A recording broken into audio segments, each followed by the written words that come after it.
میری نظر میں ود پاسٹر پرویز سہیل کے ایک اور ایپیسوڈ کے ساتھ میں آپ کا ہوسٹ دانش ڈینیل آپ کی خدمت میں پھر سے حاضر ہوں. جیسا کہ آپ جانتے ہیں پچھلے دنوں ویلنٹائنس ڈے کا ایک پروگرام ہمارا آن ایئر ہوا اور اس حوالے سے پاسٹر پرویز سہیل صاحب نے بہت خوبصورت باتیں کی اور انہوں نے ہمیں بتایا کہ ویلنٹائنس ڈے کیا ہے.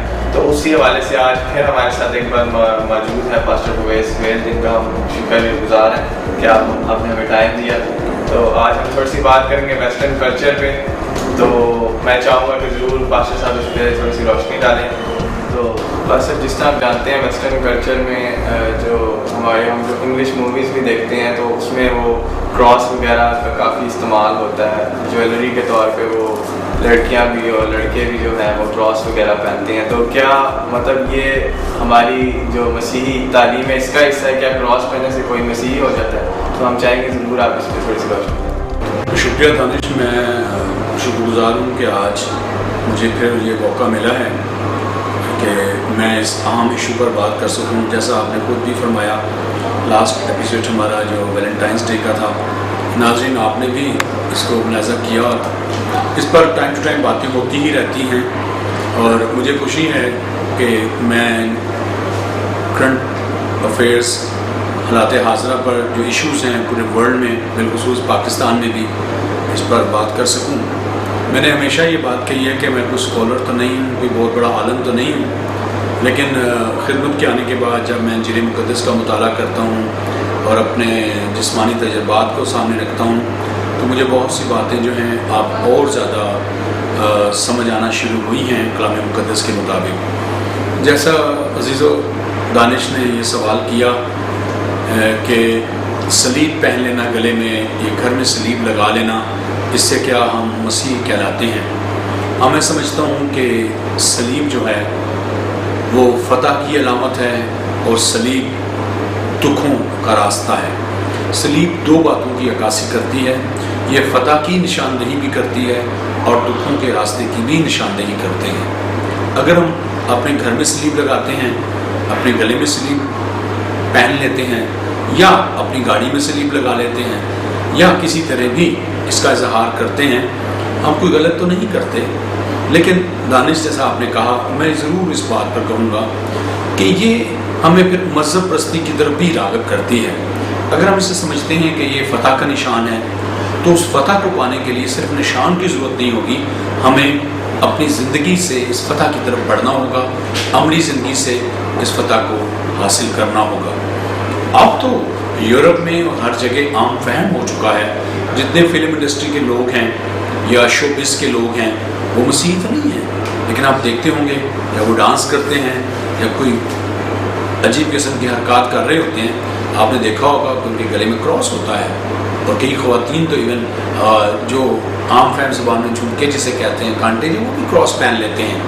اور اس طرح کے بہت سے لوگ کر رہے ہیں اور میں نے اکثر یورپ میں جا کر دیگر کنٹریز میں یہ جا کر دیکھا ہے. اور میں چونکہ پاکستان سے جاتا تھا تو میں یہی سمجھتا تھا شاید مسیحی ہیں, اور بعد میں ان کی حرکات و سکنات سب کچھ جب مجھے پتہ چلتا تو پتہ یہ لگتا تھا یہ تو خدا کو بھی نہیں مانتے, یہ تو فیشن کے طور پر انہوں نے اپنایا ہے. تو دانش دراصل سلیب جو کا پیغام جو ہے دراصل وہ ہے کلام مقدس کے مطابق, مقدس پالوس رسول کرنتھس کی کلیسیا کو خط لکھتے ہوئے کہتے ہیں سلیب کا پیغام ہلاک ہونے والوں کے نزدیک تو بے وقوفی ہے مگر ہم نجات پانے والوں کے لیے خدا کی قدرت. اور یہ اصل میں خدا کی قدرت ہے, لیکن ظاہر ہے دنیا ہے اور انہوں نے اسے اپنے انداز میں لے لیا ہے. لیکن میں یہی کہوں گا کہ کوئی سلیب گلے میں پہنے, گاڑی میں لگائے یا گھر میں لگائے, اس سے کوئی مسیح نہیں ہو سکتا جب تک وہ سلیب کی اس محبت, سلیب کی اس قربانی کو اور سلیب کی اس تعلیم کو اور اس راستے کو جس پر یسوع چل کر ایک بھاری سلیب اٹھا کر گلگتہ کے اس مقام پر, کلوری پر انہوں نے سلیب پر اپنی جان کا فدیہ دیا, وہ بات کو جاننا اور اپنی زندگی میں لینا انتہائی ضروری ہے. ہم کتنے بھی مشکل حالات سے گزرے, ہم نے سب نے, ہر ایک نے اپنی سلیب خود اٹھانی ہے. اور وہ سلیب کیا ہے؟ یہ مشکلیں ہیں, یہ آزمائشیں ہیں, یہ ٹھوکریں ہیں, اور یہ ساری چیزوں میں چلتے ہوئے ہمیں یسوع مسیح کی تعلیمات کو آگے بڑھانا ہے. اور المسیح کی تعلیمات کیا ہیں؟ اپنے پڑوسی کو اپنے مانے جانو, اپنے ستانے والوں کے لیے دعا کرو, جس ملک میں رہتے اس کی سلامتی چاہو. اسی لیے تو عزیزو پرفضل کلیسیا کا سلوگن ہی یہی چل رہا ہے, ہر invitation per, Hare banner per, pray for Pakistan, چونکہ ہمیں اپنے ملک کے لیے دعا کرنی ہے. اور ساتھ ہی together on a mission for peace, brotherhood, interfaith and social harmony, یہ ہمارا ویژن ہے اور اس ویژن میں ہم آگے بڑھ رہے ہیں۔ ہم صلیب کا احترام کرتے اور صلیب کو اپنی زندگی میں لیتے ہیں، کیونکہ صلیب ہی تو فتح کا نشان ہے۔ صلیب ہی ہمیں یسوع کی اس قربانی کو یاد کرواتی ہے، لیکن ہم صرف یاد نہ کریں بلکہ اس قربانی کو اپنی زندگی میں توڑ لیں کہ المسیح نے کیا فرمایا۔ جب وہ اپنی زندگی میں لیں گے تو صلیب کا اصل مقصد، اصل پیغام ہماری زندگی میں پورا ہوتا ہے۔ بس اب اس کے ساتھ ساتھ ایک اور بات، جو آج کل جو لینڈ سیزن چل رہا ہے، روزوں کا مہینہ چل رہا ہے، تو اس پہ بھی تھوڑا سا ذرا کویسچنس تو ہوتے ہیں، تو ہم ضرور چاہیں گے کہ اس پہ بھی تھوڑی سی آپ روشنی ڈالیں کہ روزہ کیا ہے اور اس حوالے سے دانش آپ نے کیا کہ لینڈ سیزن سے ہم گزر رہے ہیں، مسیحی روزے رکھ رہے ہیں اور پوری دنیا میں لوگ 40 روزے رکھتے ہیں اور اس کے بعد ایسٹر کا تہوار مناتے ہیں۔ ناظرین میں آپ کو بھی بتاتا چلوں، پوری دنیا میں مسیح چرچ کونسل نے جو سیٹ اپ دیا ہے اور 40 روزے جو 46-47 دنوں پر محیط ہوتے ہیں، چونکہ مسیحی جو ہیں سنڈے کو روزہ نہیں رکھتے۔ اور یہ بھی دانش ایک سوال اٹھتا ہے کہ مسیح روزہ کیوں نہیں رکھتے سنڈے کو؟ تو یہ بھی کویسچنز ہمارے پاس آتے ہیں۔ ہم مسیح اس لیے سنڈے کو روزہ نہیں رکھتے کہ یہودی کیلنڈر کے مطابق ہفتے کے پہلے دن گویا سبت جو تھا وہ ہفتہ تھا، اتوار کو المسیح اپنے کہنے کے مطابق مردوں میں سے جی اٹھے، اور جب وہ اپنے کہنے کے مطابق مردوں میں سے جی اٹھے تو یہ تو ایک بہت بڑی فتح کی علامت بنی، اور ہم پھر دکھ اپنے بدن کو دکھ نہیں دیتے، ہم روزے کی حالت میں نہیں رہتے، بلکہ ہم سنڈے کو ہم جشن مناتے ہیں، خوشی مناتے ہیں۔ سو اس لیے یہ 40 روزے جو ہیں 46 روزوں پر ہو جاتے ہیں۔ اب بات رہی کہ مسیح روزے کی کیا اہمیت ہے، مسیحی روزہ کیا ہے؟ تو انجیل مقدس کا اگر ہم مطالعہ کریں تو المسیح نے اس بات کو بڑی وضاحت سے فرمایا کہ جب تم روزہ رکھو تو اپنے منہ کو نہ بگاڑو، ریاکاروں کی مانند نہ ہو، کیونکہ وہ اپنا منہ بگاڑتے ہیں اور یہ ظاہر کرتے ہیں کہ ہم روزے دار ہیں، لیکن تم اپنے سر پر تیل لگاؤ، اپنے منہ دھو۔ اب اس سے کیا مراد ہے؟ وہ آپ روزمرہ زندگی میں جیسے آپ بسر کرتے ہو، آفس جاتے ہو، آپ بزنس میں ہو، آپ یونیورسٹی میں ہو، جہاں کہیں بھی ہو، وہ روزمرہ زندگی میں آپ روزے کی حالت میں بھی ہیں تو لوگوں کو تنگ نہ کریں، لوگوں کو ٹف ٹائم نہ دیں اور اپنا منہ نہ بگاڑیں اور شو کریں، نہیں، اب وہی سادہ زندگی بسر، کیونکہ یہ آپ کا خدا کا معاملہ ہے۔ اور المسیح فرماتے ہیں جب تم روزہ رکھو تو اس طرح سے اپنی زندگی گزارو، کیونکہ تمہارا آسمانی باپ خدا جو ہے وہ آپ کو پوشیدگی میں دیکھتا ہے اور آپ کو اس کا اجر دیتا ہے۔ اب انجیل مقدس کا جب ہم مطالعہ کرتے ہیں، متی کی معرفت لکھی گئی انجیل، جب ہم اس کا مطالعہ کرتے ہیں تو ہم دیکھتے ہیں کہ یسوع مسیح بھی جب آزمائے گئے انہوں نے 40 دن اور رات فاقہ کیا ہے۔ وہ جو ہم یہ سمجھتے ہیں کہ 40 روزے جو ہیں وہ دراصل ایک ہی روزہ ہے، اور وہ 40 دن اور 40 رات المسیح نے فاقہ کیا ہے۔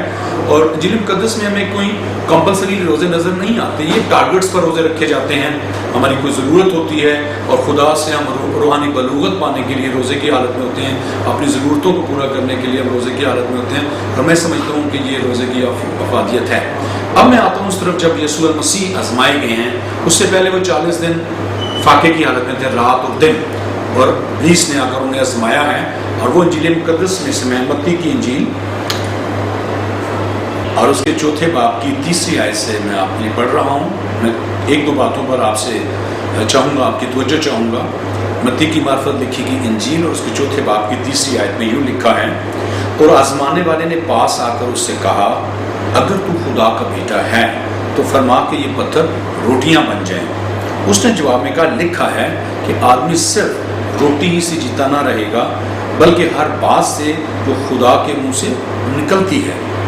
اب عزیزو یہاں ہمیں نظر آتا ہے کہ ابلیس اس بات کو آزما رہا ہے اور آزمانے کے ساتھ ایک خاص چیز کو سامنے لا رہا ہے کہ اگر تو خدا کا بیٹا ہے تو فرما یہ پتھر روٹیاں بن جائیں۔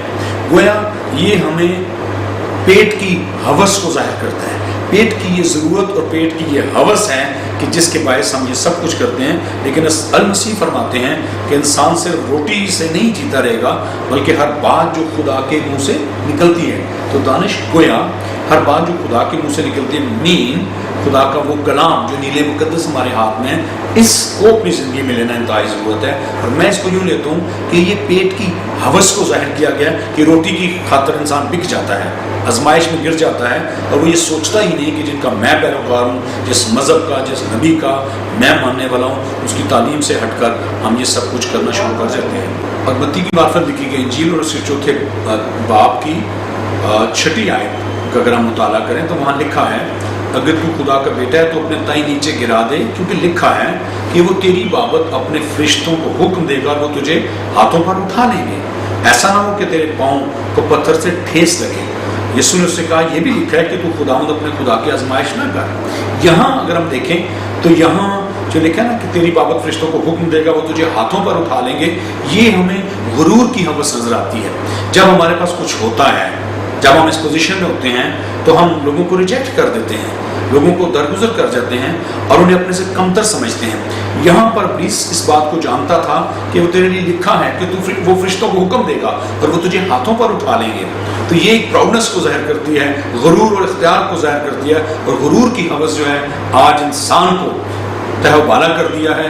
غرور کی ہوس کی وجہ سے آج پوری دنیا میں نفرت، مایوسی، افراتفری جو ہے وہ اسی وجہ سے ہے۔ اور پھر اگر ہم دیکھیں متی کی معرفت لکھی گئی انجیل اسی چوتھے باب کی 8ویں آیت میں یوں مرقوم ہے، پھر ابلیس اسے ایک بہت اونچے پہاڑ پر لے گیا اور دنیا کی سب سلطنتیں اور اس کی شان و شوکت اسے دکھائی، اور اس سے کہا اگر تو جھک کر مجھے سجدہ کرے تو یہ سب کچھ تجھے دے دوں گا۔ یسوع نے اس سے کہا آئے شیطان دور ہو، کیونکہ لکھا ہے کہ تو خداوند اپنے خدا کو سجدہ کر اور صرف اسی کی عبادت کر۔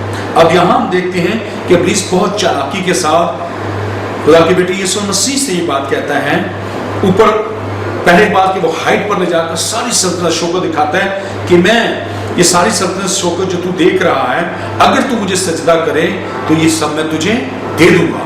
المسیح بہت خوبصورتی سے فرماتے ہیں شیطان مجھ سے دور ہو، کیونکہ لکھا ہے کہ خداوند اپنے خدا ہی کو سجدہ کر، خدا کے سوا ہم کسی کو سجدہ نہیں کر سکتے۔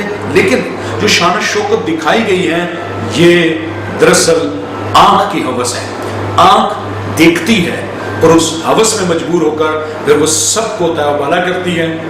آنکھ کی ہوس جو ہے گناہ کو جنم دیتی ہے۔ اور یہاں جب ہم روزے اور خدا کی آزمائش کی بات کر رہے ہیں، المسیح 40 دن 40 رات فاقے کی حالت میں رہے۔ یہ ایک وہ 40 دن کا روزہ تھا جسے چرچ کونسل کنٹینیو کر رہی ہے، 40 روزے مسیح رکھتے ہیں، لیکن میں آپ کو بتانا چاہتا ہوں یہ ایک روزہ تھا 40 دن 40 رات کا، اور اس میں ابلیس نے یسوع مسیح کو آزمایا ہے۔ اور اس میں 3 باتیں جو عزیزوں ہم نے ہائی لائٹ کی ہیں، ہمیں نظر آتا ہے پیٹ کی ہوس نظر آئی ہے، غرور کی ہوس نظر آئی ہے، اور آنکھ کی ہوس نظر آئی ہے۔ آج میری زندگی میں، آپ کی زندگی میں، ہم سب کی زندگی میں یہ ہوس کسی نہ کسی طور سر اٹھاتی ہے۔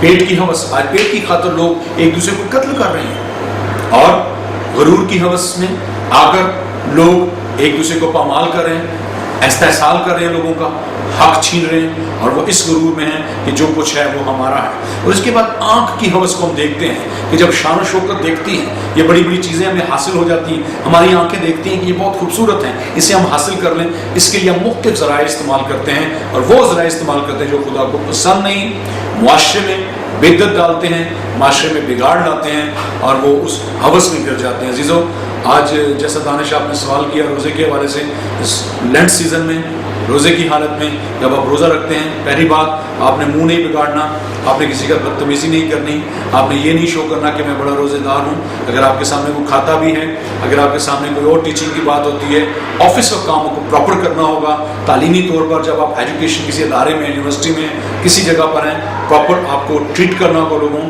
اور اسی حالت میں رہنا ہوگا جیسے روزمرہ زندگی بسر کرتے ہیں۔ اور جب خداوند کی آزمائش ہوئی اس واقعے کی حالت میں، ابلیس سے وہ آزمائے گئے، تو 3 ہوسوں کا ہمیں یہاں ذکر ملتا ہے۔ وہ پہلی بات جو ہمیں نظر آئی وہ پیٹ کی ہوس ہے، غرور کی ہوس ہے، آنکھ کی ہوس ہے۔ آج میں سمجھتا ہوں مجھ سمیت ہم اپنی زندگی پر غور کریں کہ ہم کس ہوس میں مبتلا ہیں، پیٹ کی ہوس، غرور کی ہوس یا آنکھ کی ہوس۔ یہ ایک انسان کی زندگی میں موجود ہوتی ہیں، لیکن آج اس موقع سے فائدہ اٹھاتے ہوئے میں آپ سے یہی کہوں گا، آئیں اپنی زندگیوں پر غور کریں اور اپنی زندگی میں یسوع مسیح کو شخصی نجات دہندہ قبول کریں، المسیح کی تعلیمات کو اپنی زندگی کا حصہ بنائیں، تو ہم پوری نجات پائیں گے، اور خدا یسوع مسیح کا فضل ہمیں آگے بڑھائے گا، ہم اس معاشرے کے لیے باعث برکت ہوں گے۔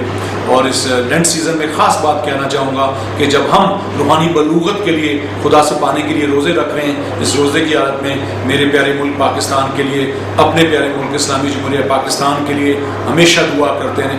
اس وقت مجھ پر، آپ پر، بالخصوص مسیحوں پر، پاکستانی مسیحوں پر بہت بڑا پریشر ہے اس بات کا کہ ہمیں دعا کے ذریعے سے اپنے پیارے ملک پاکستان کو امن کا گہوارہ بنانا ہے. اعلیٰ حکومتوں کے لیے، خواہ وہ وفاقی حکومت ہے، صوبائی حکومتیں ہیں، مسلح افواج کے لیے، پولیس کے عملے کے لیے، تمام پارٹی لیڈرز کے لیے خدا سے حکمت دانائی مانگیں تاکہ ہمارا پیارا ملک امن کا گہوارہ بن جائے. God bless you.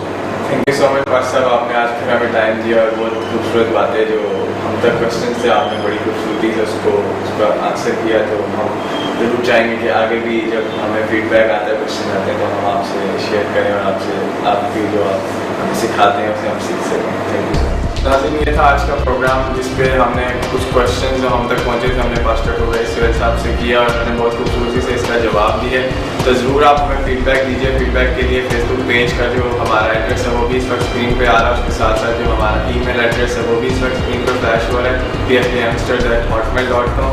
تو میں ضرور چاہوں گا کہ آپ ہمیں فیڈ بیک دیں. اسی کے ساتھ ہم سب آپ سے زیادہ چاہتے ہیں. خدا حافظ.